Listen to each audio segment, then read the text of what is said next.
Jay here from Stretford, Paddock. This is the Paper Talk. As you can see, we're in the studio. We are live with all the latest Manchester United news. So get involved in the chat and the comments. Going to be talking about Michael Carrick, the new Manchester United manager. He's been taking his first training sessions. He's got his first press conference. Well, say his first press conference this time round as Manchester United manager later on today. We're looking ahead to that. We'll also be looking a little bit on transfers. It doesn't seem like United are going to do any business in January, but what can we do in the summer? Plus, we're going to be talking about Manchester United legends, right? I don't use that word lightly, but Manchester United legends going in quite hard on not just the manager, Michael Carrick, some of his coaching staff, but the players as well. So we're going to be getting into what Roy Keane had to say, what Nicky Butt, what Paul Scholes have been saying. We'll get into all that. So make sure you are hitting like, share and subscribe, and you join us in the chat and comments. Right, good to see the usual suspects in here. Akash K, Kevin Credibly, Brian Casey, Martin P, Mick Hollahorn, Colin Coupledick, Raimi Helme as well. Let's just get into it, shall we? Let's talk about Roy Keane. So, Roy Keane on the, I think, was it Stick to Football podcast on the Overlap yesterday, or was it yesterday? This wasn't it? He went in quite hard about the coaching staff that Michael Carrick has brought with him. Now, Gary Neville sort of defended the appointment of Steve Holland. He said, look, I've worked with Steve Holland in the England camp. He knows what he's doing. He's a good coach. I think he'll bring some value to the coaching team. And Roy Keane was like, he wasn't exactly supportive of that. He went, right, okay, whatever. And he threw a little bit of shade where he was like, well, Steve Holland's some, guru or whatever. But then he was questioning the appointment of some of the others. Jonathan Woodgate, I've questioned that myself. Jonny Evans, though, caught a few strays from Roy. Well, caught a few strays. He actually went for Jonny Evans about asking why Jonny Evans is now first team coach, why he's been elevated to first team coach. He was loans manager, I think, until about, was it a couple of months ago? I think he did that job for a while, then he took a step back from that job. So Roy Keane was saying, the guy's been on holiday in Barbados or whatever, and now he goes from that to being a first team coach at Manchester United. How does that happen? Now, the pushback obviously is, he's United through and through. He knows the club. He knows some of these players. Roy Keane, though, wasn't really having it. He was quite critical of that appointment, and he doesn't see how someone like Jonny Evans, despite what he's achieved at the club, despite the fact he's played a lot of times for Manchester United, should be the first-team coach. I think he's been a little bit harsh here, Keano. I like Roy Keane. I do. And I like the fact he'll say whatever's on his mind, but I do think there's a little bit sometimes of bitterness and anger that sort of spills over there. Now, the appointment of Jonny Evans, he's not been given a job because of what he did as a loan manager or anything like that. He's been given a job, obviously, someone that Michael Carrick trusts, someone that Michael Carrick knows. He's someone that knows these group of players. There's not many people available out there who actually have played alongside a lot of these players. Jonny Evans has. He was in the squad not long ago. So he knows a lot of the players firsthand because he's trained with them. He's played alongside them. He's played in the Premier League alongside them. He also knows Manchester United Football Club. He's been at the club on and off for about 20 years since he was a youngster. So obviously went away for a while and came back. So I get why Jonny Evans is part of the coaching staff. It makes sense to me.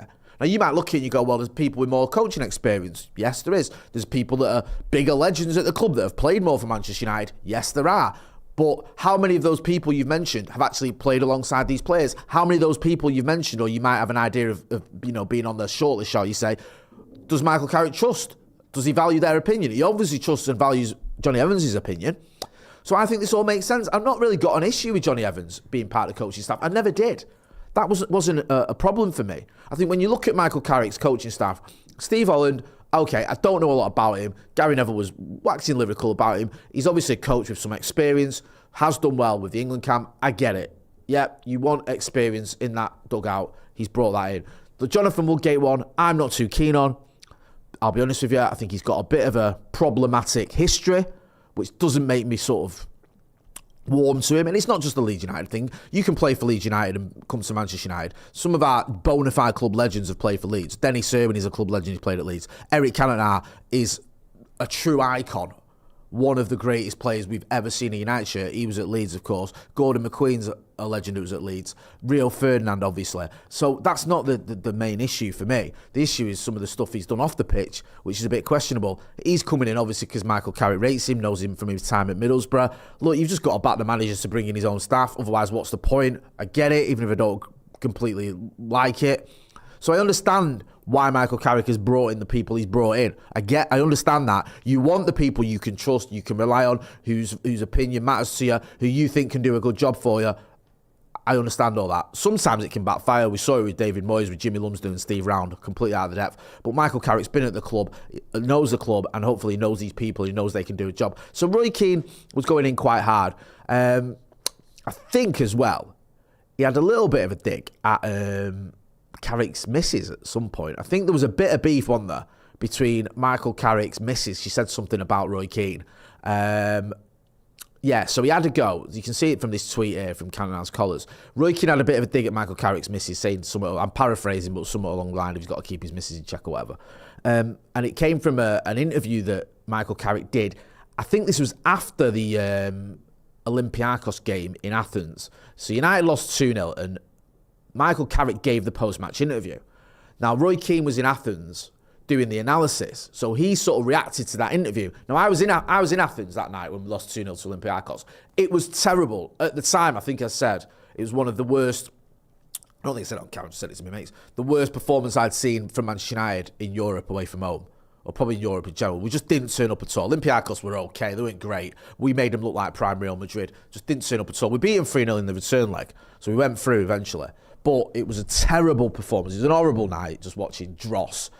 And I remember seeing Keno on the touchline because he was in front of United fans and he seemed a bit moody. A few United fans were chanting his name. He didn't really acknowledge it. He didn't really seem up to, I know we just lost, but sometimes, even after a loss, a player will be like, yeah, United or whatever. There was none of that. So he's obviously fuming. And he had a dig at Michael Carrick for his post-match interview, saying it was a bit sort of flat and that was indicative of United's performance. Michael Carrick's missus had a dig at Roy Keane. And obviously Roy Keane, despite the fact it was 12 years ago, whatever it was, still held on to it, and he's still sort of, in his mind. So just getting a little bit soap opera, innit? With your missus said something I didn't like about me. I mean, look, Roy Keane's well within his rights to push back if someone's called him to see you next Tuesday, but it does seem a little bit irrelevant, to be honest, doesn't it? To what's going on right now at Manchester United Football Club. That's my opinion on it. You may disagree. Get involved in the chat in the comments. Let me know what you think. Ryan B with a super chat. He's been a member of the academy for 29 months. Love Keane, but he's been bitter ever since he left. All he does is dig out the players and managers like a drunk lad in the pub people ignore. However, Robert Temple says Keane is correct. Carrick is a poor choice and so is his staff. Akash K says Keane is probably jealous that Sir Alex messages and speaks to Carrick over the phone and doesn't message Keane. Laughing emojis. Yeah, I don't think there's any love lost between Michael Carrick, between Roy Keane and Sir Alex Ferguson. Look, I think the way Roy Keane was treated by Manchester United was terrible. He shouldn't have been sacked. I thought it was really bad the way he ended up leaving Manchester United. And it saddens me that him and Fergie more or less fell out. It really does. I think you can acknowledge that and just sort of still think at times Roy Keane can let that anger maybe spill over a little bit. Let me know what you think. Don't Talk Over Bars says, let's be honest, most of these ex-United players only have a job because they played for United. Yeah, that's true, but a lot of these ex-United players, you look at someone like Paul Scholes, he only played for United. It's not like he played for United and City and Liverpool, but he's got a job because he played for United. He only played for United, and he's an absolute legend. He also played a lot for England, one of the greatest players of all time. So someone like Scholes, just to use him as an example, his opinion carries a lot of weight. Roy Keane, again, yes, he's probably got a job because he played for United, but he was a legend at the club. I think he's our most successful ever captain, so he's got a right to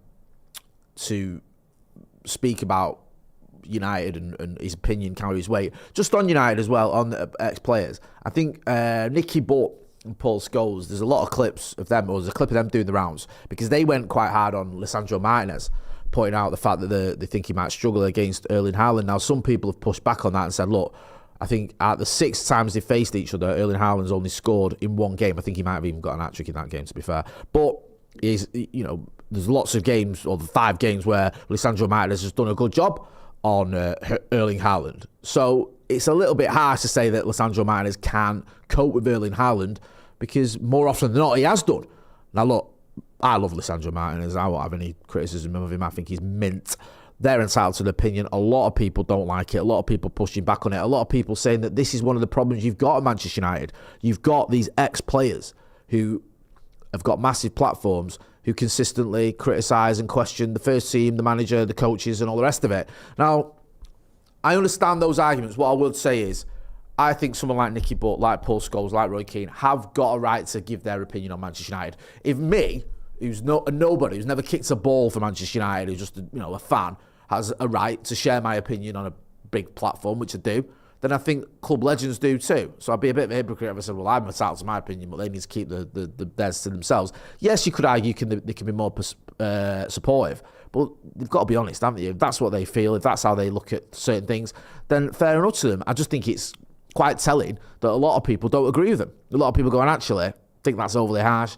Don't think you've got that one right. Let me know what you think. Does it carry a lot of weight, or is it a storm in a teacup, this whole ex-players thing? Because it's been sort of reported that some of the squad weren't apparently happy with some of the ex-players and the comments they were making. Some of the team, like the current team, find it a little bit vexing that these ex-players are saying so much. Let me know what you think. Nikhil Pumba says, big up, Jay. Thank you. ADSXX says, Martinez has been trash since his return, Jay. Don't pretend he hasn't. Well, he hasn't been trash since his return. I don't know what you're on about.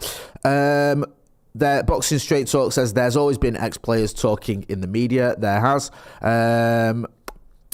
Plain Writing Pad said, it's poor punditry. Give a solution for once. I agree with that. If you're going to criticise and question things, fine. Then offer a solution. That's a very good point now, and I think you should always do that. If you're just going to go, well, this is rubbish, this isn't working, he's not right, this won't work, they shouldn't be starting, he shouldn't be the manager. Okay, fine.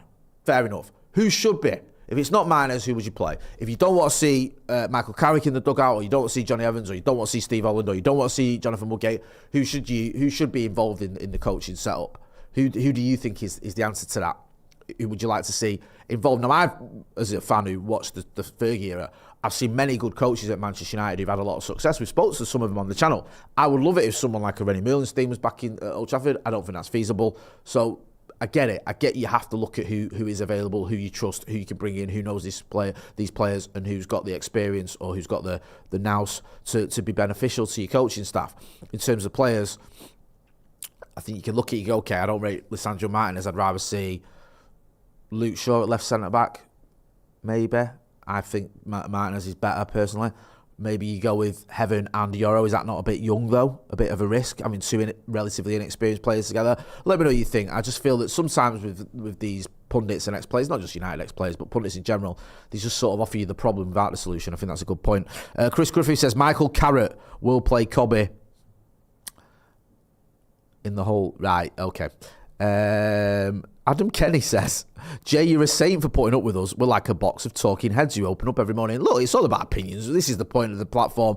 Point of the channel. This is the reason why we do live videos, so you guys can get involved in the chat and the comments and give me your opinion. And a lot of you have got far more knowledge than I have, but we're all entitled to our opinion. Some of it I'll agree with you, some of it I don't. You know me, I sort of have my own opinions, and a lot of people agree with them, and a lot of people don't agree with them as well. This is a good point. And Nick16 says, what is wrong with De Ligt? How bad is his injury? I'm hoping we'll get a bit of an update on Matthijs De Ligt. Was it the 30th of November at Palace he played? And we were told it wasn't that serious. And we've not seen him since. And it is disappointing, because I thought Matthijs De Ligt was playing really well for United this season. He's probably our best player until he got injured. And now he's just missing half the season, or he's missed a big chunk of it, and we could do with him. You could argue, I don't know how right you'd be, you could argue had he not got injured, maybe there's a different path, maybe some things work out a bit better for Ruben Amorim. I don't know, but we certainly need him. Someone says there, Sufi says he is our best centre-back. I kind of agree with that. I love Martinez, but I do like De Ligt as well, and I think he's been a very, very good player, not just at Manchester United, but before that as well. Michael Carrick's programme notes. Yeah, I'll stick with this. This is someone talking in the Mirror about Michael Carrick, why he's perfect for, or his most recent job has been the perfect preparation for Man United Challenge. So I think he's been working as a pundit, been doing a bit of media work. I'm one of the people that works alongside him, saying, he's done well at that. He gets his points across, he explains them well, and I think that bodes well for him coming into the Manchester United job, because I think he's worked for Global TV channel. Look, I do think it helps if Manchester United managers have a bit of media experience. I think that can be a benefit, because you have to do loads of interviews, you know that, and you want to come across well, you want to be able to handle the media. Michael Carrick's been doing interviews for years, even some that Roy Keane doesn't like, but he obviously knows how to handle the media. I think he carries himself well. I like Michael Carrick, the sort of, as the kids would say, the aura he's got. I think he looks the part, doesn't he? And he comes across like a sort of, like someone who knows what he's on about. And I liked him when he had that little stint as Manchester United manager. Ultimately, it's all about the results. He's got tough 2 games coming up. We know that. But if he can get the results, then we'll all be happy. He's also been speaking in the programme. The programme notes have sort of been posted. He says the right things. He's sort of praising. He said it's been a fantastic week. The training ground environment is really positive. The players have applied themselves brilliantly, and there's been a great atmosphere among all the staff. I can already feel the group pulling together and moving in the right direction. And then he says near the end, we need to be in this together, fighting for each other to get Manchester United to where we all want to be. We need to see a bit of that. I want to see that tomorrow. Look, I obviously want us to win the Manchester derby, but it's not the biggest surprise if we don't, because City are a very good team. But no matter what happens, I'll forgive him if we turn up and we don't win. I understand that. But I want to see players turn up. I want to see them fighting. I want to see them winning every 50-50, winning every second ball. I want to see us make it a proper battle. If City get anything out of this game, I want them to have worked for it. I don't want them to have come to Old Trafford, treating it like a training ground exercise and just walked away with an easy 3 points. That would be unacceptable. And that's not what I want to see from Manchester United. I want to see these players giving it their all. That's the least you should expect from Manchester United. We might not have the quality we should have, but we can certainly have the fight we should have. And that's what the players should show up and show us tomorrow. Another super chat from mine says, let's judge Carrick. And he's been a member of the academy for 48 months, by the way. Let's judge Carrick and team after end of 6 months, shall we? Loved Keane and Gary Neville, but they need to stop with the negativity and support the lads. I get that. Santa Notch says, media experience is a huge requisite for United coach or United head coach, given how much hostility they have to face. It's true. Also, the amount of media they have to do. It's unreal, isn't it? The amount of interviews that you're expected to do as a United manager, it's almost like, I think a lot of them are just sort of mandatory. You don't even get a choice in a lot of them. It's not easy, but I think Carrick carries himself well. Dan United 94 says, Jay, just wanted to let you know that you've made it into my top 4 Stretford Paddock owners. Congratulations, thank you, thanks for that. That's top 4 out, because there's only 4 of us. I do appreciate that. Let's talk a little bit Carlos Baleba, a little bit about Carlos Baleba. This is in the Express. It's been reported elsewhere that United are confident about getting Baleba. We're not going to get him in January. I don't think there's anyone on the planet that believes that. But we should be still going for him in the summer, according to certain reports. We'll have to wait and see what happens between now and the end of the season. Things could change. He's not covered himself in glory, has he, this season, Carlos Baleba? I think he was slightly better in the AFCON than he's been in the Premier League, but he's not having a great season. Now, the argument you could put is that his head was turned a little bit, and that maybe that's affected his performances. It is a little bit disconcerting, though, the fact that he's sort of been so underwhelming, been subbed in so many games for Brighton, especially when you see a £100 million price tag on him. I think if United do get him, we won't pay £100 million for him because of the season he's had. He's still young, as he's 22. But if you've been in the Premier League for 3 seasons and one of them you haven't been very good, then I don't expect people to be paying £100 million for him. Let me know what you think about Carlos Baleba. Do you want to see him at Old Trafford? He's one of those players that I think could fit in, whether you've got sort of a 2 or a 3 midfield. I think he'd be a very useful addition to Manchester United. I do worry about his form, but you're hoping it is one of those, like the old adage, form is temporary, class is permanent. I hope this isn't him sort of, I can't say in decline for a 22-year-old, but maybe just getting found out a little bit. I hope it's not that. I'm not saying it is. I hope it isn't that. It shouldn't be. There's never reason to believe this player can kick on and achieve great things, but he hasn't been great this season, has he? Ivor Longshaft, very nice, very funny, says, 5 months ago, you were all saying pay 100 million for Baleba. Yeah, what's happened is, I thought I'd explain this. Sorry, I'll do it again. I mean, I'm not too keen on spending that kind of money on anyone, but 5 months ago, his star was shining very brightly, but the last 5 months, he's not been playing very well. That's why he's got a lot of criticism. He did very well at Brighton in almost all his games up until this season. This season, he hasn't been playing very well, which is why a lot of people sort of question the signing of Carlos Baleba, including myself. have questioned it because he's gone from being someone who's very consistent, very effective, to someone who's having a poor season. That's why people are changing their mind on him. What's this? United Cityfication. Oh God, this is going to depress me. This is from Oliver Kay in The Athletic. So Jim Ratcliffe did not hide his admiration for Manchester City when he bought into Manchester United. He spoke of their very sensible structure and driven competitive environment and duly hired some of Manchester City's top executives. But almost 2 years on, United's attempted Cityfication has brought them no closer to their rivals. You know my thoughts on this. It's a bit of a bugbear of mine. Look, I get City have been successful, albeit with 115 charges hanging over the red, and, you know, spending a lot of money, especially early doors when the money first came in. I don't mind if you're going to get people that know what they're doing and are successful, even if you get them from Manchester City. What worries me is we're going a bit too OTT with it, and we're trying to turn ourselves into City 2.0 with the amount of people that are coming over from Manchester City to Manchester United. And so far, the results haven't been great. We haven't seen any sort of return on that investment. Have where you go, well, look, now we've got all the best in class from City, we're challenging right at the top. No, I don't think we're any better off now, football-wise, than we were when Sir Jim Ratcliffe took over. You could argue we're worse. So we need to see some sort of positivity from all these changes. And so far, I haven't seen it. Obviously, I want to see it, and I hope we do. And I know it's going to be a long process, but this citification of Oliver, as Oliver Kay calls it, hasn't really brought many results. Let's talk about Toby Collier.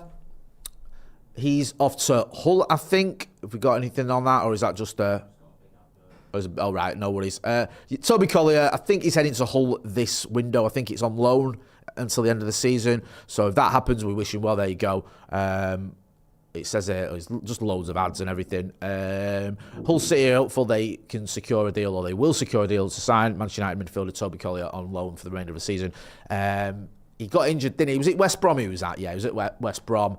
Got an injury. Didn't really work out. Came back to United for his rehab, and now he's wanted by Hull. I hope he does well, goes there, does well. I like Collier, he's a good lad. It's just a bit of a shame that it's not been the greatest way to come into a United side, is it? I think he replaced Casemiro at half-time against Liverpool when we were 2-0 down. He then did quite well. He had that game, I think it was at the Emirates, where he played really well. Then he gets an injury.